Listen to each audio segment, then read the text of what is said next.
I'm Blackbible, and this is GamerFitNation, and we're interviewing Robert and Glenn. Yes. How you doing, guys? I'm doing fantastic. I mean, we're here showing off Modern Warfare 3. We're getting great impressions. People are having fun.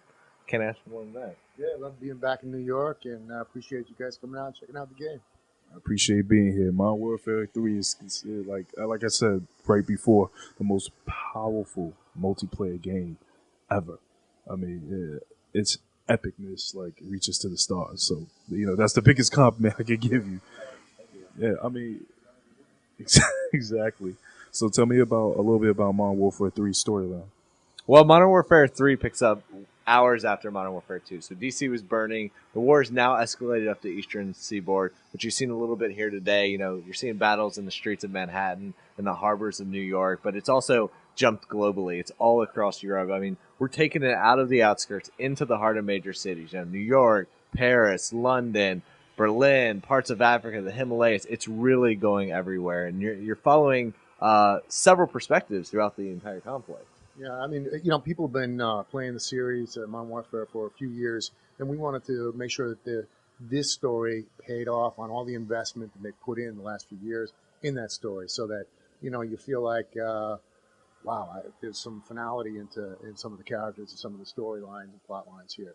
But of course, in all that you've gotta have a big game.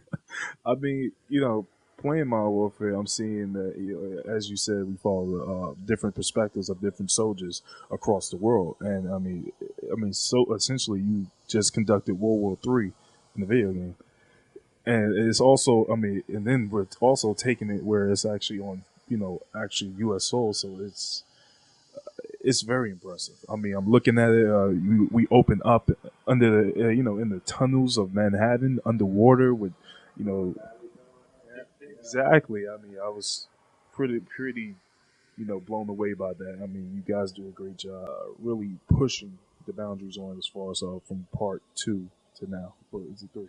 I mean, we're pushing the boundaries all across the board, whether you're talking about what we're doing in co op with our new survival mode or multiplayer, which we're not diving into detail yet, but specifically still speaking about the single player campaign. I mean, this time around, we're pushing scale to an all new level. Like I said, we're now in the heart of major cities. They're super populated. They're very dense urban environments. I mean, you look at the scale of Manhattan when you're fighting in it, it's like nothing you've ever seen before in a Call of Duty. And not only are we doing that and going to that scale, but we're maintaining that quality, that high speed, fast, 60 frames per second gameplay that you know and love, and bringing those set piece moments, those massive cinematic moments that you expect from a Call of Duty. And now you're seeing them, like you said, in places like New York and places that are really impactful to us because we know them. We feel safe here. We're familiar with it. And to see these moments in places that you're very familiar with is like nothing you've ever seen. Now we just got to play co-op Spec Ops, right? And I know you've done Spec Ops in Modern Warfare 2. So what's the difference between Modern Warfare 2 Spec Ops and this Spec Ops? How much has changed from the first to the now? Well, we've added a brand new mode. So, and Spec Ops and Modern Warfare 2 was mission mode, and we still got mission modes. It's still co-op, but now we've added a huge new mode called Survival mode, and that is wave after wave of enemies. You're playing with your buddy. You can play by yourself, but we like the co-op of this. And different enemies are coming on. There's progressive ranking and upgrades and leaderboard system, and it can go on hundreds and hundreds of hours, or it can be played on this. This is a major mode and a big upgrade for us. Yeah, I mean, we're taking all this stuff that people love from multiplayer, like kill streaks and progressive ranking and unlocks and all this stuff, and bringing it into Spec Ops, which transforms the experience into a whole new thing. I mean, you can play it online, you can play it solo, you can play it split screen, you can play it offline, and get a different experience that you've never had before. And then still, like he said, keeping those also mission modes, which are great when we want to go to a location or we want to do something really awesome that maybe didn't fit into the story. It now has a place to live in Spec Ops. So you're getting now even more out of every single mode of the game. I mean, what I liked about Spec Ops is, I was able to pick it up and, get right in and play.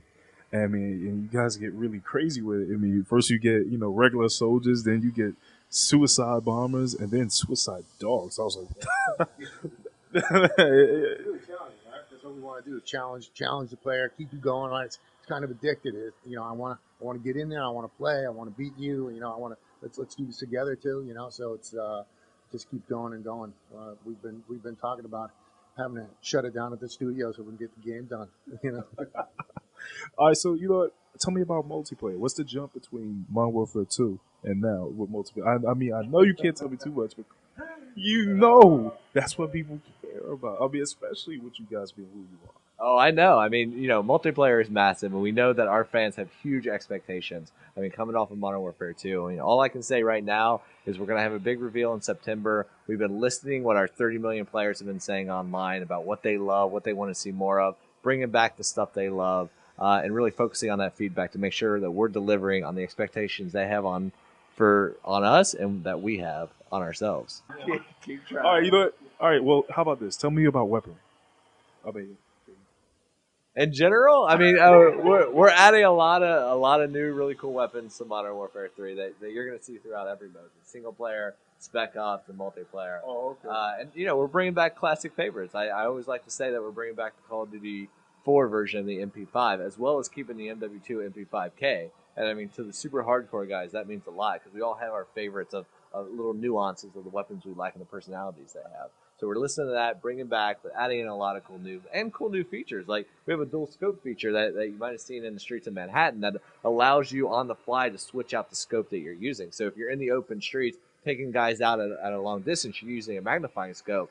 Now go indoors, you need a close range optic. So you can flip that down on the fly. Already have a red dot or an EOTech, whatever your close range optic of choice is. Now you're engaging guys in close range, changing up your tactic as the level's changing and how you play it out. that's hot. I can't wait to see that in multiplayer. I can't wait to show it to We can't wait to see it either. That'll be cool. But anyway, I appreciate you guys. You do a wonderful job with Modern Warfare. I mean, you know, the numbers say explain everything. So keep up the good work, and